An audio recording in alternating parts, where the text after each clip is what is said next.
I recognize the member from Prince Albert Northcote.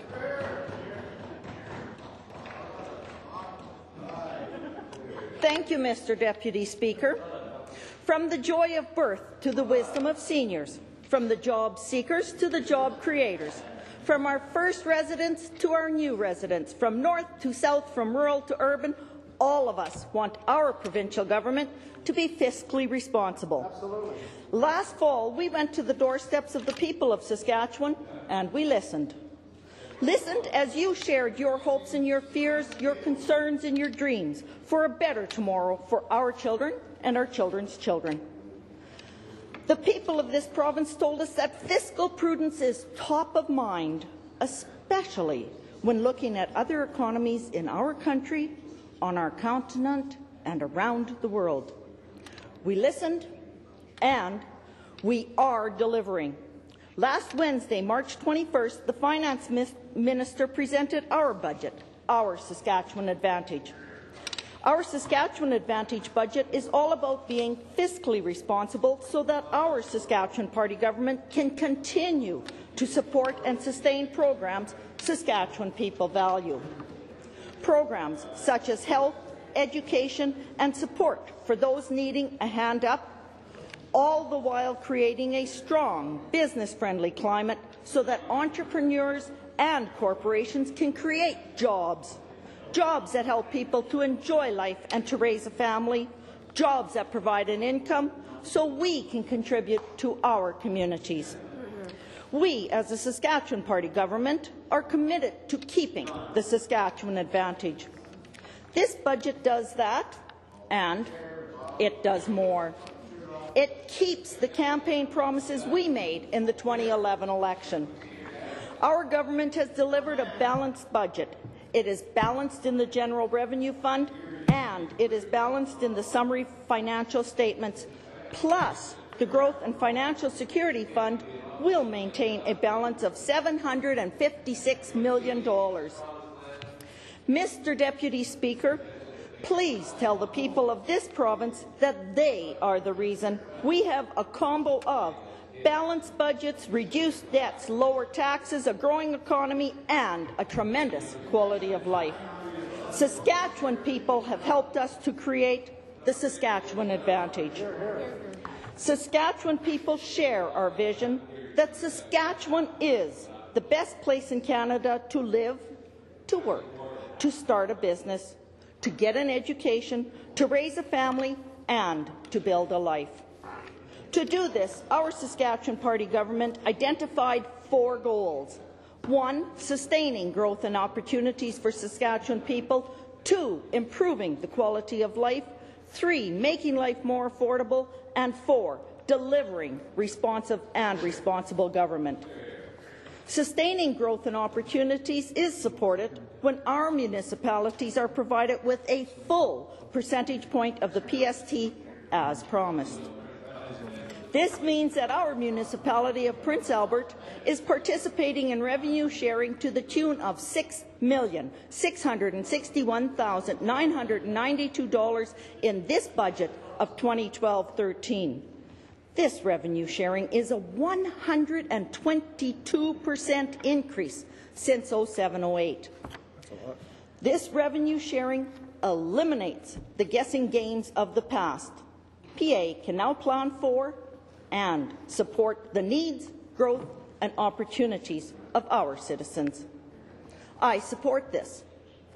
Unlike the NDP, obviously the NDP want us to go back to the guessing games of the past when municipalities never quite knew what their budget would be. Education is another tenet for sustaining growth and opportunities. This budget introduces a new education funding formula and increases K-12 funding to help with the transition to the new formula. As a result of the new funding formula and education funding increase, all school divisions will see a funding increase ranging anywhere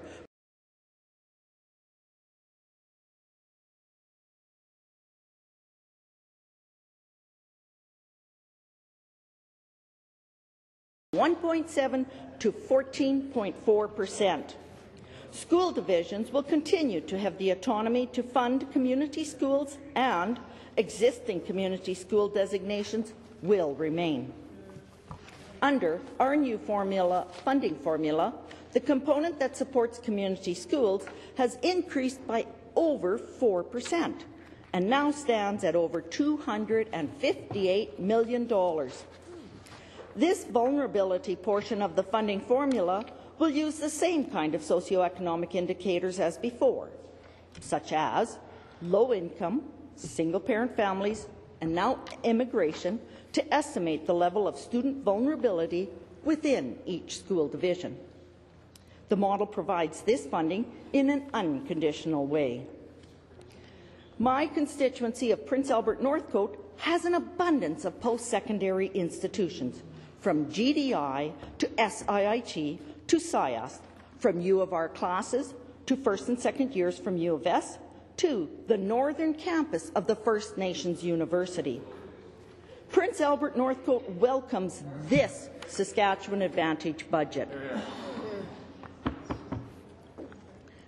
Our government is providing an increase of 2% for a total of $12 million on top of the 10-11 budget amount to support operating costs at post-secondary institutions across Saskatchewan. Sustaining growth and opportunities will continue via our graduate retention program that provides a combination of non-refundable and refundable tax credits to post-secondary graduates, up to $20,000 in tuition rebates over 7 years. There is $172.4 million of targeted funding for First Nations and Métis peoples. This is a $4.7 million increase from last year's budget. Our Saskatchewan Advantage budget is committed to improving quality of life. The Patient First initiative will continue. This budget provides $98.2 million more to the regional health authorities. This is a 3.5% increase over last year. Those that need to deal with cancer will be supported via $138.8 million to the Saskatchewan Cancer Agency. This includes an increase of $16.9 million in funding so that the Cancer Agency can continue to provide a high-quality service that includes drugs, operational and medical costs. In addition, $4 million has been committed to expand the colorectal screening program province-wide. Pineview Terrace, located in PA Northcote, is one of the 7 previously announced long-term care facilities that will be built using a portion of the $42.7 million for construction of these facilities. These long-term care facilities are using the new shared ownership model, in which government pays 80% and the remaining 20% is the local cost share. Since last year, there are 5,900 more First Nations and Métis peoples with an increased quality of life because they are employed in family-sustaining jobs. Quality of life has increased for 123 First Nations and Métis Journey persons. This is double the number of First Nations and Métis Journey persons that there were in 06-07. My friend Florence told me just yesterday that her son, a First Nations man, will be added to that growing list of Journey persons later this year. The 2011 election platform resonated with Saskatchewan people. That platform identified one of our government's priorities: to improve the quality of life for residents with disabilities. This 2012-13 budget increased funding for disabilities programming by another $26.4 million. This is part of the $308.8